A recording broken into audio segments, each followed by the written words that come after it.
ಶಿವಂ associate ವಿರುದ್ಧ 4,600 ಕೋಟಿ ವಂಚನೆ ಆರೋಪ. ಶಿವಂ ಅಸೋಸಿಯೇಟ್ ಮಾಲೀಕ ಶಿವಾನಂದ ನೀಲಣ್ಣವರ್ ಅರೆಸ್ಟ್ ಆಗಿದ್ದಾನೆ. ಬೆಳಗಾವಿಯ ಶಿವಬಸವ ನಗರದಲ್ಲಿಯೇ ಆತ ಅರೆಸ್ಟ್ ಆಗಿದ್ದಾನೆ. ಎಸಿಪಿ ಸಂತೋಷ್ ಸತ್ಯನಾಯಕ್ ನೇತೃತ್ವದ ತಂಡದಿಂದ ಅರೆಸ್ಟ್ ಮಾಡಲಾಗಿದೆ. ಶಿವಾನಂದ್ ವಿರುದ್ಧ ಮಾಳಮಾರುತಿ ಠಾಣೆಯಲ್ಲಿ ಎಫ್ಐಆರ್ ದಾಖಲಾಗಿದೆ. ಬಡ್ಸ್ ಆ್ಯಕ್ಟ್ ಸೆಕ್ಷನ್ 21 ಮತ್ತು KPID ಸೆಕ್ಷನ್ 9 ಅಡಿಯಲ್ಲಿ ಎಫ್ಐಆರ್ ಅನ್ನು ದಾಖಲು ಮಾಡಲಾಗಿದೆ. ಬೆಳಗಾವಿ DC ಮಹಮ್ಮದ್ ರೋಷನ್ ಸೂಚನೆ ಮೇರೆಗೆ ಈ ಪ್ರಕರಣವನ್ನು ದಾಖಲು ಮಾಡಿಕೊಳ್ಳಲಾಯಿತು. ಸಹಕಾರ ಸಂಘಗಳ ಸಹಾಯಕ ನಿಬಂಧಕರ ದೂರಿನ ಅನ್ವಯ ಕೇಸನ್ನು ದಾಖಲು ಮಾಡಿಕೊಳ್ಳಲಾಗಿದೆ. ಸಹಕಾರ ಸಂಘಗಳ ಸಹಾಯಕ ನಿಬಂಧಕ ಜಬೀವುಲ್ಲಾ ದೂರು ನೀಡಿದ್ರು. 2016ರಲ್ಲಿ ಶಿವಂ ಅಸೋಸಿಯೇಟ್ ಎಂಬ ಹೆಸರಿನ ಸಂಸ್ಥೆ ಪ್ರಾರಂಭವಾಗಿದೆ. ಪರವಾನಗಿ ಪಡೆಯದೇನೆ 35,000 ಜನರಿಂದ 35,000 ಜನ ಹಣವನ್ನು ಹೂಡಿಕೆ ಮಾಡಿದ್ದಾರೆ. ಹೆಚ್ಚಿನ ಬಡ್ಡಿ ಕೊಡ್ತೀನಿ ಅಂತ ಹೇಳಿ ಸಾವಿರಾರು ಕೋಟಿ ಹಣವನ್ನು ಸಂಗ್ರಹ ಮಾಡಿದ್ದಾನೆ. ಸ್ಟಾಕ್ ಮಾರ್ಕೆಟ್ನಲ್ಲಿ ಹೂಡಿಕೆ ಮಾಡಿ ಹೆಚ್ಚಿನ ಹಣವನ್ನು ಸ್ವಂತಕ್ಕೆ ಬಳಕೆ ಮಾಡಿಕೊಳ್ತಾ ಇದ್ದಾನೆ. ಸಾರ್ವಜನಿಕರಿಗೆ ವಂಚನೆ ಮಾಡುತ್ತಿರೋದಾಗಿ ಎಫ್ಐಆರ್ನಲ್ಲಿ ಉಲ್ಲೇಖ ಮಾಡಲಾಗಿದೆ. ಮಹಜರು ನಡೆಸಿದ ಮಾಳಮಾರುತಿ ಪೊಲೀಸರು ಬೆಳಗಾವಿಯ ಶಿವಬಸವನಗರದಲ್ಲಿ ಪೊಲೀಸರು ಸ್ಥಳ ಮಹಜರನ್ನು ಮಾಡಿದ್ದಾರೆ. ಶಿವಂ ಅಸೋಸಿಯೇಟ್ ಕಚೇರಿ ತೆರೆದು ಪೊಲೀಸರು ಮಹಜರನ್ನು ಮಾಡಿದರು. ಹಾಗಾದರೆ ಏನಿದು 4,600 ಕೋಟಿ ಅಂತ ಹೇಳಿದ್ರೆ ಸಣ್ಣ ಪುಟ್ಟ ಕೇಸಲ್ಲ ಇದು. 4,600 ಕೋಟಿ ಅಂತ ಹೇಳಿದ್ರೆ ಏನಿದು ಕೇಸು ಅಂತ ನೋಡೋದಾದರೆ, ಬೆಳಗಾವಿಯ ಶಿವಂ ಅಸೋಸಿಯೇಟ್ನಿಂದ ವಂಚನೆ ಆಗಿದೆ. ಶಿವಾನಂದ ನೀಲಣ್ಣವರ್ ಅಂತ ಹೇಳಿ ನಾವು ವ್ಯಕ್ತಿ ತೋರಿಸ್ತಾ ಇದ್ದೀವಲ್ಲ, ಸಿನಿಮಾ ಡೈಲಾಗ್ ರೀತಿಯಲ್ಲಿ ನಾನು CM ಆಗಲಾ ಹಾಗೆ ತೋರಿಸ್ಲಾ ಅಂತ ಹೇಳಿ ಡೈಲಾಗ್ ಹೊಡೆದ.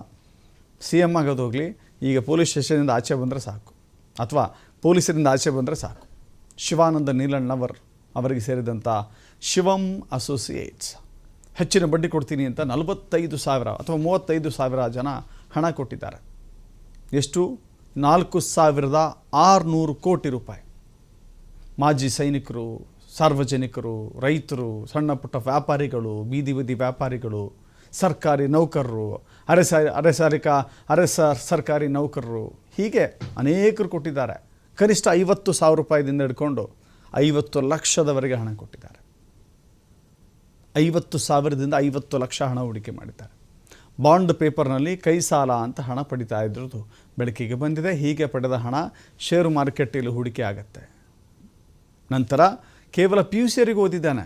4,600 ಕೋಟಿ ಬಿಸ್ನೆಸ್ ಮಾಡುವಂಥ ಈ ವ್ಯಕ್ತಿ MBA ಮಾಡಿಕೊಂಡೋ, ಫಾರಿನ್ ರಿಟರ್ನ್ ಮಾಡಿಕೊಂಡೋ, ಅಥವಾ ದೊಡ್ಡ ಬಿಸ್ನೆಸ್ ಸ್ಟಡೀಸ್ ಎಲ್ಲ ಏನೂ ಮಾಡಿಲ್ಲ. ಜಸ್ಟ್ PUC ಮಾತ್ರ ಓದಿತ್ತು. ಹಾಗೆ ಈ ಶಿವಾನಂದ ನೀಲಣ್ಣವರ್ ಮೊದಲು ಕೆಲಸ ಮಾಡ್ತಿದ್ದು ಡ್ರೈವರ್ ಕೆಲಸ ಮಾಡ್ತಾ ಇದ್ದ. ಬಳಿಕ ಐಸ್ ಕ್ರೀಮ್ ಫ್ಯಾಕ್ಟ್ರಿಯನ್ನು ಓಪನ್ ಮಾಡಿದ್ದ. 2016ರಲ್ಲಿ ಸಾಲ ಪಡೆದು ಸ್ಟಾಕ್ ಮಾರ್ಕೆಟ್ನಲ್ಲಿ ಹಣ ಹೂಡಿಕೆ ಮಾಡ್ದ. ಬಳಿಕ ಹಂತವಾಗಿ ಜನರಿಂದ ಠೇವಣಿ ಸಂಗ್ರಹ ಮಾಡಲಿಕ್ಕೆ ಶುರು ಮಾಡ್ದ. 2020ರಲ್ಲಿ ಆರಂಭವಾದಂಥ ಶಿವಂ ಅಸೋಸಿಯೇಟ್ 2020ರಲ್ಲಿಯೇ 700 ಕೋಟಿ ಹೂಡಿಕೆ ಆಗಿರುವಂಥ ಅಂಶ ಬೆಳಕಿಗೆ ಬಂದಿತ್ತು. 1 ಲಕ್ಷಕ್ಕೆ ಪ್ರತಿಯಾಗಿ 3% ಬಡ್ಡಿಯನ್ನು ಕೊಡ್ತಾ ಇದ್ದ. 1 ಲಕ್ಷ ಕೊಟ್ಟರೆ ತಿಂಗಳಿಗೆ 3,000 ಬಡ್ಡಿ. ಹೀಗೆ ಹಣವನ್ನು ಲೇವಾದೇವಿ ಮಾಡ್ತಾ ಇದ್ದ, ಯಾವುದೇ ರೀತಿಯ ಅನುಮತಿಯನ್ನು ಪಡೆಯಿದೆ. ಇತ್ತೀಚೆಗೆ ಶಿವಾನಂದ ನೀಲಣ್ಣವರ್ ವಿಡಿಯೋ ಬಹಳ ವೈರಲ್ ಆಗಿತ್ತು. ನಮ್ಮ ಬಳಿ 15,000 ಬಂದೂಕುಗಳಿವೆ ಅಂತ ಹೇಳಿದ್ದ ಪುಣ್ಯಾತ್ಮ. 15,000 ಬಂದೂಕುಗಳು, ದೊಡ್ಡ ಸಾಮ್ರಾಜ್ಯ ಕಟ್ಟಿದ್ದೇನೆ ಅಂತ ಹೇಳಿದ್ದ. ನಾನು ಯಾರಿಗೂ ಹೆದರೋದಿಲ್ಲ ಅಂತ ಹೇಳಿಕೊಂಡಿದ್ದ ಶಿವಾನಂದ ನೀಲಣ್ಣವರ್. 2028ಕ್ಕೆ ಒಂದೇ ಸಲ 224 ಸ್ಥಾನಗಳನ್ನು ಗೆದ್ದು ಮುಖ್ಯಮಂತ್ರಿ ಆಗ್ತೀನಿ ಅಂತೇಳಿ ರೋಷಾವೇಶದಿಂದ ಅಥವಾ ಹೀರೋಗಿರಿಯಿಂದ ಪೋಸ್ ಕೊಟ್ಟಿದ್ದ. ಈಗ ಈ ರೀತಿ ಪೋಸ್ ಕೊಡೋ ಪರಿಸ್ಥಿತಿ ಬಂದಿದೆ. ತನ್ನ ಗುಂಡಿಯನ್ನು ತಾನೇ ಅಗೆದು ಅದರೊಳಗೆ ತಾನೇ ಜಂಪ್ ಮಾಡಿಕೊಂಡು ತಾನೇ ಮಣ್ಣರಿಸಿಕೊಳ್ಳುವಂಥ ಸನ್ನಿವೇಶದಲ್ಲಿ ಆತ ಇದ್ದಾನೆ.